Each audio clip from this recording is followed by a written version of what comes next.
Ade Armando memotong ayat Alkitab, ayat Al-Quran, yaitu surat ke-9 ayat 29, perangilah orang-orang yang tidak beriman kepada Allah,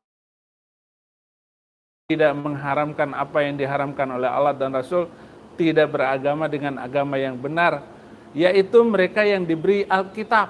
Mestinya jelas sekali itu ayat. Nah, mari kita dengarkan.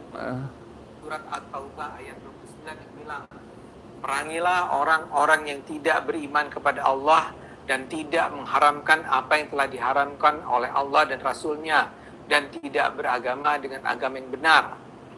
Atau pada surat At-Tahrim ayat 9. Ya, dia potong di situ. Padahal minal ladzina utul kitab, yaitu orang-orang yang diberi Alkitab, yaitu orang-orang Yahudi dan orang Kristen, menurut surat ke-9 ayat 29 yang dipotong oleh Ade Armando. Dia nggak punya logika di situ, Ade Armando, sehingga dia benar-benar memotong ayat Al-Quran itu sendiri. Padahal saya meminta dengan tulus kepada Pak Menteri Agama, bagaimana agar 300 ayat Al-Quran ini kita minta direvisi. Ya, di-skip lah, disembunyikan dari Al-Quran Indonesia supaya anak cucu kita tidak membacanya, sekolah-sekolah itu tidak membacanya. Dan kami orang-orang minoritas yang ketakutan sejak zaman yang sudah saya sebut tadi, mempunyai harapan hidup.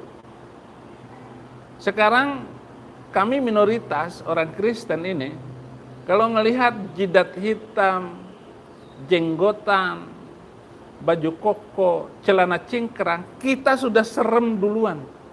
Yang dipotong oleh Bang Ade itu adalah minal ladzina utul kitab, yaitu orang-orang yang diberi Alkitab, Yahudi dan Kristen. Menurut surah 9 ayat 29 itu harus dimatikan, harus diperangi.